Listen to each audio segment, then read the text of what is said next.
Look around your living room. The recliner, the single-story layout, the thermostat set to 72 degrees. You have spent a lifetime engineering your environment to be comfortable. But in a slow collapse scenario, when the grid fails and the supply trucks stop rolling, that comfort zone evaporates. Most survival guides make a fatal mistake when talking to our generation. They focus on torque, raw power, speed, heavy lifting. But for those of us over 70 living in the suburbs, survival isn't about torque. It is about efficiency. It is a math problem. Here is the brutal reality that no one likes to discuss.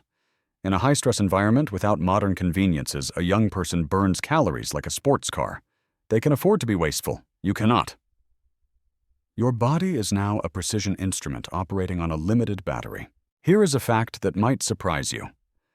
Medical studies show that for a person over 65, just 3 days of inactivity or bed rest during a crisis can result in a 10% loss of leg muscle mass. That is not just weakness. That is the difference between being able to climb onto a rescue truck and being left behind. The danger isn't just the cold or the hunger, it's the rapid physiological cliff that appears when routine stops. We are not going to ask you to be a soldier. We are going to ask you to be an engineer.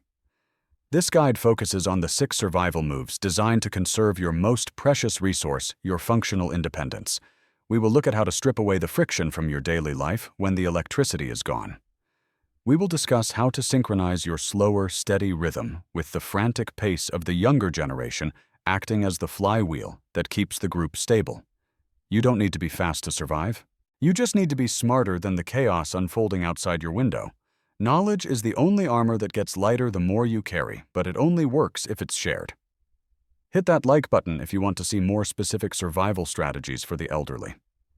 And please forward this to anyone you know who is caring for aging parents, because their safety starts with your preparation. Let's get to work, the single-level hardening strategy. We start with a hard truth. In a prolonged blackout, the spacious suburban home you worked so hard for becomes a navigational hazard. The single-level hardening strategy isn't about boarding up windows like a movie fortress. It is about shrinking your operational footprint to conserve your body's limited battery. First, you must establish a core zone. Pick a central room, ideally one with few windows, and close off the rest of the house. Why? Because heating a single 150-square-foot room requires approximately 90% less fuel than trying to maintain the whole house. When the grid is down and fuel is finite, that math is the difference between freezing and surviving. Next, implement the 5-step rule. Your water, daily medications, and most critically, a makeshift sanitation bucket must be within 5 steps of your sleeping area. We do this to eliminate the midnight wander. Statistics show that falls are the leading cause of injury-related death. For seniors, yet nearly 60% of these falls happen inside the home, usually while moving between the bedroom and bathroom. In a dark, unheated house filled with shadows, a broken hip isn't just an injury. It is a terminal event that anchors the entire group. Finally, focus on light discipline. Use heavy blankets or blackout curtains over the core zone windows. This serves a dual purpose. It hides your candlelight from outside eyes, but more importantly, a proper thermal layer on windows can reduce heat loss by up to 25%, keeping your microclimate stable. By securing yourself in this hardened, efficient pocket, you stop being a liability patrolling a cold, dark house and become a protected asset in a stable environment. The multi-layered mobility protocol. If you are over 70, your evacuation plan cannot rely on hiking boots. It must rely on physics. The multi-layered mobility protocol is built on a simple rule: never let human legs do what a wheel can do better. In a slow collapse, conserving calories is more important than speed. Layer 1 is your vehicle, but we must be realistic. Roads may be gridlocked or fuel may run dry. That is when we shift to Layer 2, and this is where most families make a critical error. They assume a standard hospital wheelchair is the answer. It is not. Standard medical wheelchairs are designed for linoleum floors. Their narrow, solid front casters exert high ground pressure that will sink and seize up in just 1 inch of suburban grass or gravel. Fighting a stuck wheelchair exhausts the pusher and panics the passenger. Instead, invest in a folding utility wagon with wide all-terrain tires, the kind you see at hardware stores for gardening. These wagons distribute weight effectively, allowing a grandchild or neighbor to pull a 150-pound adult with one hand, whereas pushing that same weight in a wheelchair over rough ground requires near-athletic exertion. The wagon also keeps your center of gravity low, preventing tipping on uneven sidewalks. Layer 3 is the drag, the last resort when wheels fail. Never attempt to carry an adult in a fireman's carry, that is movie fiction that leads to slipped discs. Instead, use a sturdy blanket or a drag strap. Biomechanically dragging a person reduces the felt weight by approximately 50% compared to lifting them, allowing a smaller family member to move a heavier senior to safety without catastrophic injury. By shifting the burden from muscle to mechanical advantage, we ensure the group keeps moving. Invisible healthcare management, stealth health logistics. In a grid-down suburb, your local pharmacy isn't just closed, it effectively ceases to exist. Stealth health logistics is about maintaining your biological baseline without the external systems you've trusted for decades. It is not just about hoarding pills, it is about managing the invisible clock ticking inside your body. First, consider your temperature-sensitive medications like insulin. When the refrigerator fails, most people panic. They shouldn't. You have a refrigerator in your backyard right now. In most of the United States, burying a waterproof container just 3 feet underground maintains a constant temperature of approximately 50 to 55 degrees Fahrenheit year-round, regardless of scorching summer heat or freezing winter storms.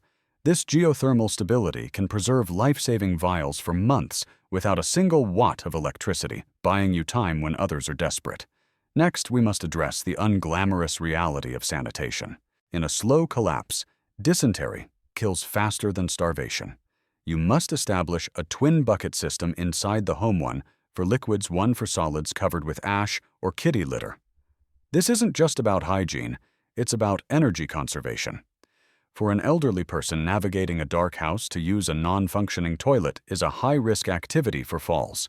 Bringing the facility to the patient preserves their dignity and their femurs. Finally, watch for the silent killer pressure ulcers or bed sores. If you are bedbound or chairbound to conserve energy, tissue damage can begin in as little as 2 hours of immobility. You must implement a strict 2-hour rotation schedule. It costs $0, requires no electricity, but it is the medical tactic that prevents a minor ache from becoming a fatal infection that no antibiotic in your stockpile can fix. Intellectual property, exploitation and monitoring. The watchtower role. One of the most dangerous threats in a slow collapse isn't starvation, it's the psychological weight of feeling like a burden. The watchtower role flips the script. It stops you from trying to be a physical laborer and positions you as the group's intelligence officer. First, leverage your biology. As we age, our circadian rhythms shift. You might find it annoying that you wake up naturally at 3 a.m. In a survival scenario, this is a superpower. The advanced sleep phase means your body is biologically wired to be alert at the exact hour when criminal activity peaks and deep sleep fatigue leaves younger guards most vulnerable. You take the graveyard shift, becoming the static sentry that keeps the camp safe. Second, become the analog hub. When the internet dies, the younger generation goes blind. But you can see further than they ever could. Here is a piece of physics most people have forgotten. After sunset, the sun stops charging the ionosphere, allowing AM radio signals to bounce off the atmosphere and travel up to 1,000 miles, a phenomenon known as skywave propagation. While a modern FM radio only hears static locally, your cheap battery-powered AM radio can pick up news from functioning cities 3 states away at night. You aren't just listening to noise. You are gathering strategic intelligence from beyond the horizon that no smartphone can access. Finally, master the calorie-saving arts, specifically thermal retention cooking or haybox cooking. This is a lost Depression-era skill that is essentially magic for fuel conservation. By bringing a pot of stew to a boil for just 5 minutes and then immediately burying it in a box tightly stuffed with pillows or towels, the trapped heat will continue cooking the food for 4 hours with 0 additional fuel. You save 80% of the group's propane while producing the hot, morale-boosting meals that keep everyone sane. You become the indispensable anchor that allows the rest of the ship to function. Biological temperature, control, biothermal regulation. This is the chapter where biology clashes with physics. For a healthy 30-year-old, a house without heating is uncomfortable. For someone over 75, it is a medical emergency. Biothermal regulation is about accepting a hard physiological truth. Your internal furnace isn't burning as hot as it used to. First, understand the threat. It is not freezing temperatures that kill most seniors in a grid-down scenario. It is mild cold. Medical data reveals that hypothermia in the elderly doesn't start at freezing temperatures. It can begin at indoor temperatures as mild as 60 degrees Fahrenheit, 15 degrees Celsius, because your basal metabolic rate has slowed down. To make matters worse, as muscle mass fades with age sarcopenia, your body actually loses the physiological ability to shiver effectively, removing your primary automatic defense against the cold. You simply drift into lethargy and never wake up. To combat this, stop trying to heat the house. Build a microclimate. Set up a small camping tent on top of your bed or in the center of the living room. By reducing the volume of air you need to heat from 2,000 cubic feet to just 60 cubic feet, your own body heat becomes a powerful furnace. Inside this microclimate, the temperature can remain 10 to 15 degrees warmer than the rest of the house without burning a single log of wood. Finally, master passive heat transfer. Do not rely on open flames which consume oxygen. Instead, use hot water bottles or smooth river stones heated near a fire. Here is the physics. Water has a specific heat capacity over 4 times higher than air, meaning a single hot water bottle. Hugging your femoral artery transfers life-saving warmth to your core far more efficiently than a roaring fireplace across the room. This is not about being tough. It is about thermodynamics. Static defense and warning traps. Static defense and early warning. We end with the most difficult conversation of all violence. For an elderly person in a suburban home, the goal of static defense is not to win a gunfight. It is to buy time without engaging in physical combat. We must accept a physiological reality that Hollywood movies often ignore. Under the massive dump of adrenaline during a break-in, a human being loses nearly all fine motor skills such as aligning gun sights or turning a small key, leaving you with only gross motor skills like grabbing or pushing. This is why a complex pistol is often a liability for arthritic hands, while a simple pump-action shotgun or a large canister of pepper gel becomes your greatest asset. First, establish an analog early warning system. Electronic alarms are useless when the battery grid dies, so you need physics-based tripwires. Stringing empty cans filled with pebbles across hallways or entry points creates a specific jarring acoustic signature. Psychology tells us that an unexpected noise in a silent house triggers a primal startle reflex that freezes an intruder's cognitive processing for up to 1.5 seconds. That brief moment of hesitation is your greatest advantage. Second, create a hardened retreat rather than a bunker. You cannot patrol your property, so you must reinforce one interior room, usually the master bedroom. Replace the standard hollow core interior door that can be kicked through in one strike with a solid core exterior door, and secure the hinges with 3-inch screws. This simple carpentry swap changes the equation entirely. Most opportunistic looters will abandon a breach attempt if it resists for more than 45 seconds due to the fear of entrapment. Your job is simply to lock that door and wait behind it. By adopting a static posture, you force the threat to come to you through layers of noise and physical barriers. This strategy conserves your energy for the only thing that matters, waiting for the younger members of your group to return. The anchor. Not the burden. We have covered a lot of ground today, from thermal physics to defensive carpentry. But if you take only one thing away from this guide, let it be this. In a world stripped of its digital noise and instant conveniences, the rules of value change. Society has spent the last few decades telling you that speed is the only metric that matters. They are wrong. In a crisis, speed often leads to mistakes. Panic leads to injury. The young have the energy to run, but they often lack the patience to endure. This is where you change the dynamic. By implementing these 6 moves, you are not just surviving or asking to be dragged along. You are transforming yourself into a force multiplier. When you secure the home base, manage the resources, and watch the horizon while others sleep, you allow the younger generation to take the necessary risks to keep everyone fed and safe.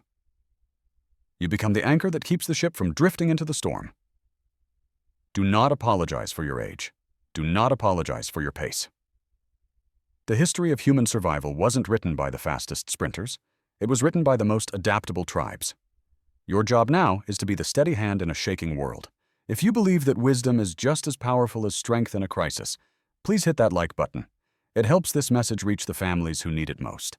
And I want to ask you one question in the comments below. What is the single most important skill you plan to teach the younger generation to help them survive? Share your experience. Let's build a library of resilience right here together. Don't forget to subscribe for the next part of our series. I'll see you then.